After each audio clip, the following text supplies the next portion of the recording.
Welcome to the Linseth Climbing Center. Today we're going to be talking about the components of the Toprope Belay system from one end to the other. Now each part of this system plays a critical role in the life-saving support that you're going to be providing to your climber, so we take your belay proficiency pretty seriously. That being said, it's a relatively easy system to learn, and with practice you too can be a belay master. Now the components that we're going to go over today include gearing up, rope selection, climber tie-in, belay device setup, PBUS Belay Technique, partner checks, and Belay Commands. Once you can walk us through each part of this system with confidence and competence, you'll be ready to take the test yourself. For more in-depth video on tying the figure 8 follow-through and stopper knots, see our YouTube channel for more. Let's get started.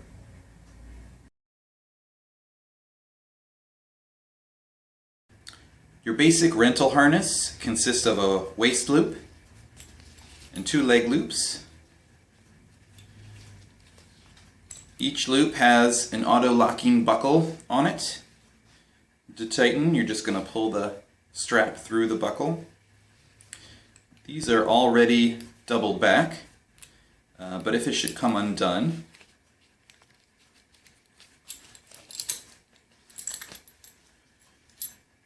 feed the strap behind that sliding bar, slide the bar back, and feed the end through the opening there. That's doubling it back, and that will resist being pulled and loosened during the climb. Also on the waist loop, we've got a red gear loop that you can clip things to when you're not using them. And on the back, there's another red loop that allows the leg loops to be connected to the waist loop. There's a spot where you can clip to there also. It'd be good for a chalk bag. But don't clip your belay device or your ground anchor to either of these when you're belaying somebody. They are not rated for life-saving purposes. In the front, we've got our 2 horizontal tie-in points, and these are reinforced so that they can withstand the wear and tear of tying rope to them. And you'll notice there's a little black strap behind the lower one and the black strap of the waist loop behind the upper one. When you're tying in, make sure you go through these loops and not behind them. And then this nice solid strap in the front, this is your belay loop. And this is intended for things to clip to them. If you're not sure about the loops or the gear loops on your own personal harness, make sure you check the manufacturer specifications so you understand how best to secure and fit your harness. A lot of commercial harnesses have a double buckle system, and that is also auto-locking. But on some older harnesses, there's a single buckle system which has to be manually doubled back. So to put your harness on, you're going to step into it like a pair of pants.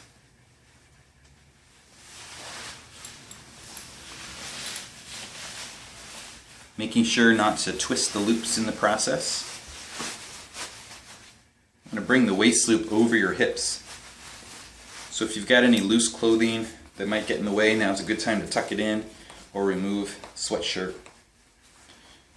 And just pull that strap until it's nice and snug. A good way to test if it's tight enough is to put 3 fingers between the strap and yourself and try to twist them. And if it's difficult, then it's probably tight enough, but if it's loose enough that you can move your hand around, you need to make it a little bit tighter. With that excess strap, there's a little elastic band that you can tuck it into. You can also tuck the excess behind the waist loop in the back, but please do not feed it through the red loop. It makes it difficult to loosen later. The logo's pointing in the right direction, it's reading down, so if that was upside down, that would be an indication that the waist loop was on wrong. Now for the leg loops, same thing. I'm going to hold the buckle while I slide the strap back to make it nice and snug. It doesn't have to be super tight, but you don't want it to be loose. And they've also got the elastic bands to secure the strap. You can slide that band up against the buckle too, which might help keep it from loosening up. And then you've got your tie-in points. Again, if I'm wearing contrasting clothing, it's easy to see if I fed the rope through this hole and not behind the strap. So if your climber is wearing pants that match the same color as the harness, make sure you do a close inspection to make sure that they're going through those tie-in points. And that's your rental harness.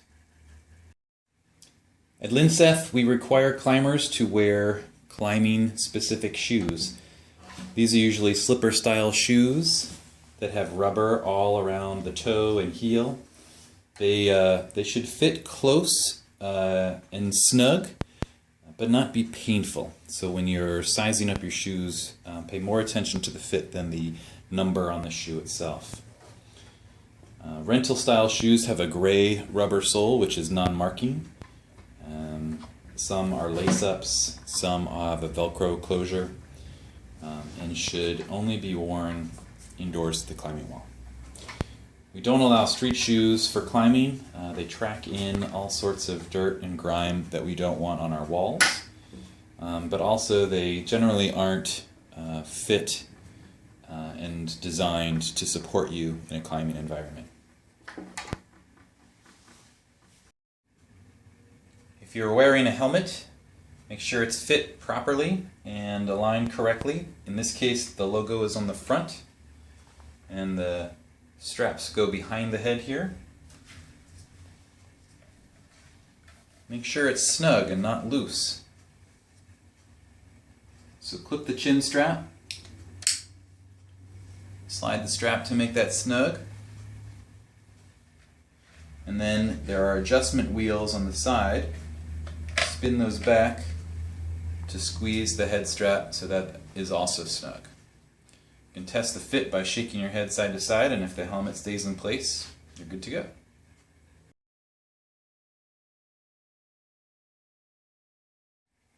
When you're ready to climb, step up to the wall and find the start holds for the climb that you want to get on.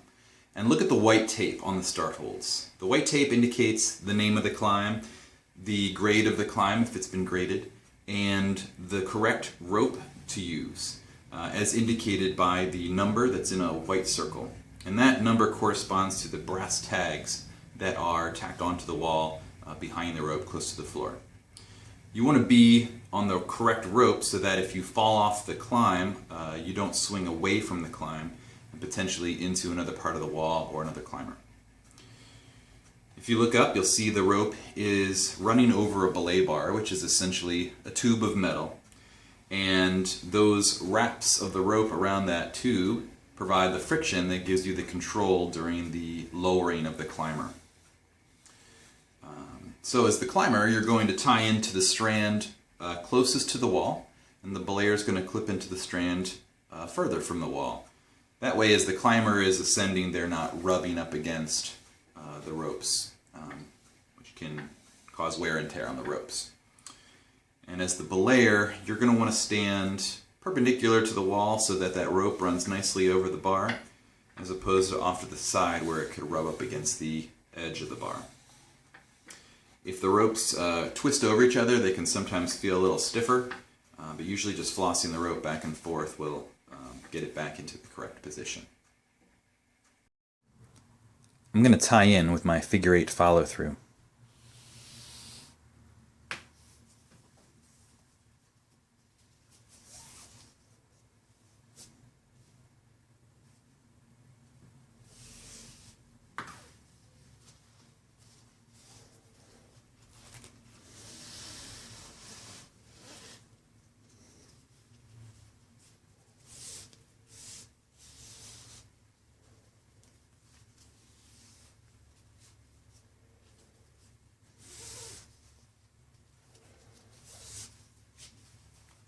I want to make sure that I've got less than 6 inches of space between the knot and my harness. I'm tied through both tie-in points, making sure that I haven't gone behind any of the black straps. I have at least 6 inches of tail, and I'm going to tie a finishing knot, even though I don't need to.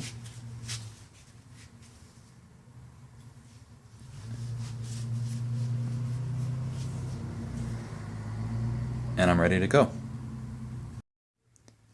To set up your belay device, you've got a locking carabiner in your tube-style device. This one features a pictogram on one side, logo on the other, and it's got 2 holes. Either of them work for our purposes today. If you're going to be rappelling outdoors, you're going to be using both sides, but when you're belaying indoors, either one will work just fine. Go ahead and clip those both to your belay loop, which is the vertical loop with the heavy stitching. And this is designed to take the wear and tear from metal things clipped to it. We don't want to tie rope to this, we want to clip to it.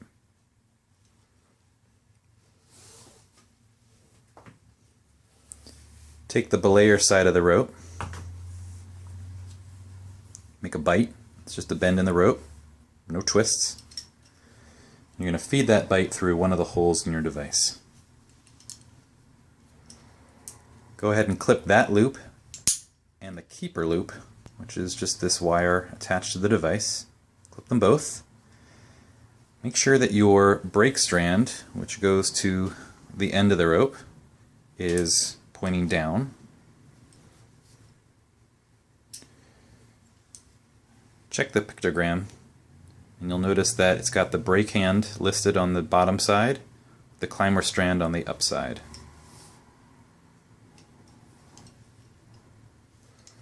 Go ahead and lock your carabiner. The carabiners here at the wall are screw gates. Some carabiners have an auto-locking function. However, you lock it, make sure it's locked by doing a squeeze test.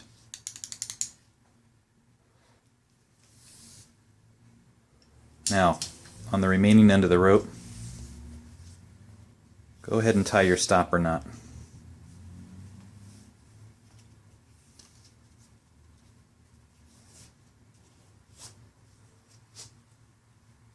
There's my equals, my X. I've got at least 12 inches of tail. And that is a properly threaded belay device.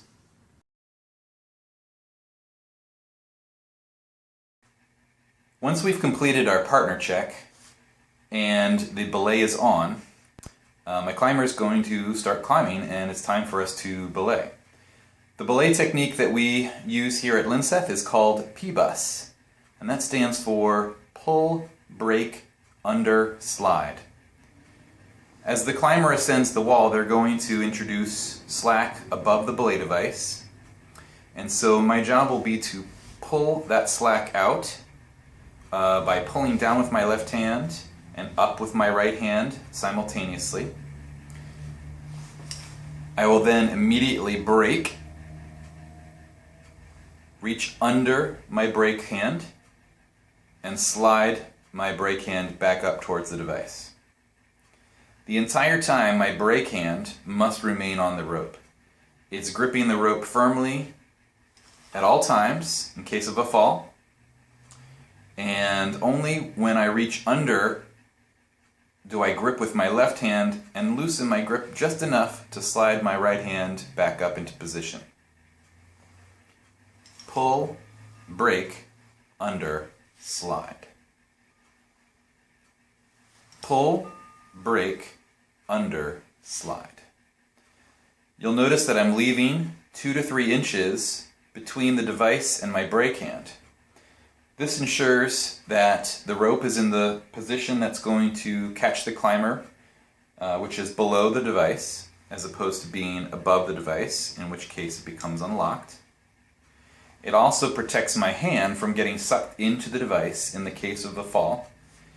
If I get sucked into the device, I could pinch my hand, which might make me want to let go of the rope, and my climber would then fall to the ground. So, our job is to keep that brake hand on the brake strand the whole time. Now you'll notice the rope is going through this device and back down, creates a series of bends in the system. Just like the belay bar up above, those bends introduce friction into the system and allow us the control to lower our climber or catch them in the event of a fall.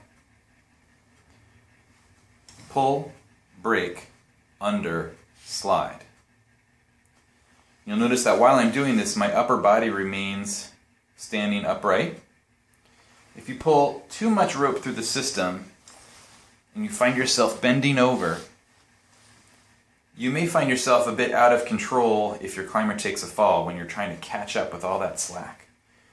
So if you only pull about 12 inches of rope at a time, you should be able to reach below your brake hand pretty easily, slide it up.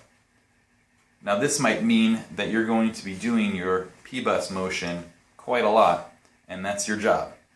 But it's better for you to be comfortable and in control the entire time, in case your climber takes a fall. Now you notice I'm using a weight here to simulate a climber. This is a good way to practice at Old Linseth. And one of the wall staff can help set this up for you. You can practice your figure 8 follow through knot and your PBUS motion without someone's life being on the line. Pull, brake, under, slide. Pull, brake, under, slide. And when your climber is ready to lower, you'll bring both hands down below the device and shuffle your grip until their weight allows them to lower at a controlled pace. And a climber is obviously going to be heavier than this weight. Anytime you need to stop, you just pull down and hold your grip tight, and you'll be able to hold them at any point on the lowering.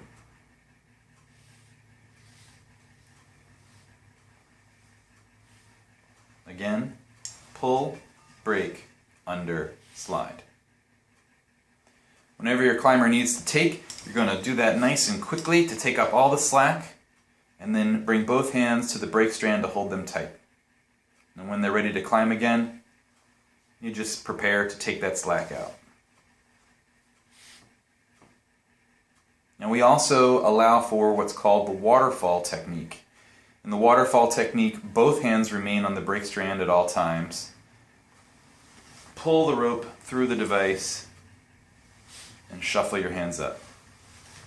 Now this is a more physically demanding method, and your body's constantly in motion, which is why we prefer and recommend the PBUS motion.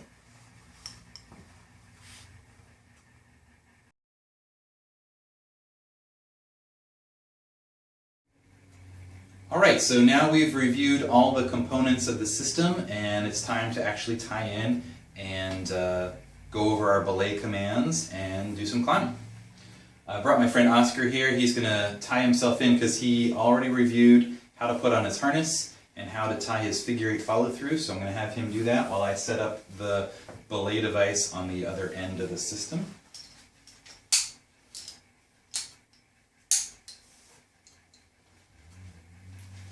During the test,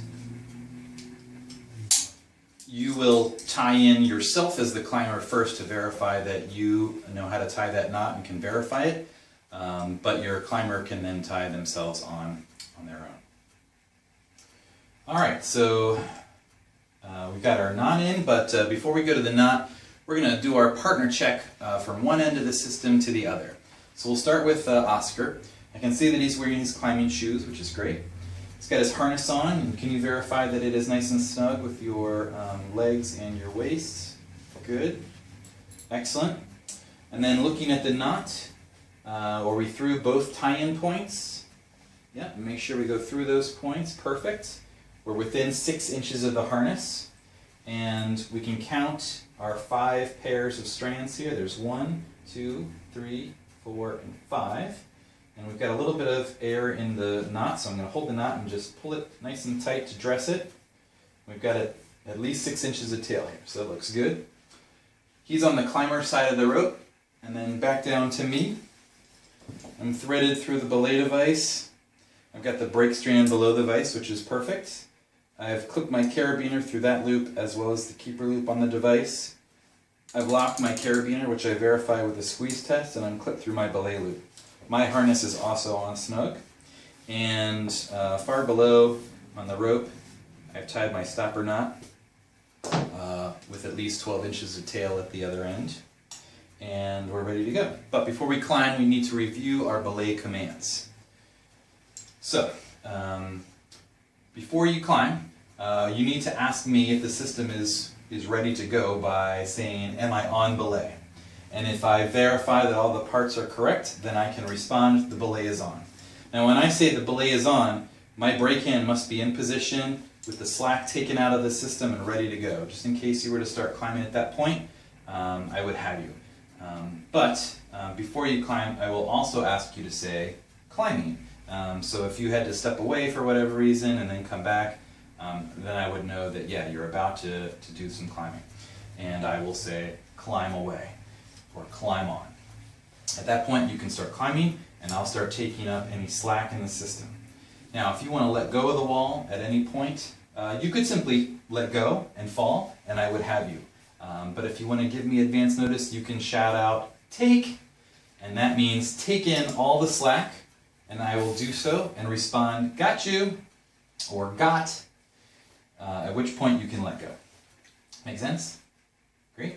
And then when you're ready to stop climbing and come down, again you can say take, and I'll take in all the rope, I'll say got, at which point you can then let go, sit back in your harness and say ready to lower, at which point I will respond lowering, and I'll start to lower you to the ground. Alright, when you get back down to the ground, you can release me from my duty by telling me that you are off belay, at which point I will take you completely out of the system, and once the rope is free, respond, the belay is off. Alright? Okay. So let's try that out. So, am I on belay? Alright, so I'm going to clip back in here. Make sure I'm locked. Squeeze test, 2 loops, brake strand below. We already know that your harness and knot are in good shape, so yes, the belay is now on. Ready to climb. Climb away. Take. Got you. Ready to lower. Alright, lowering.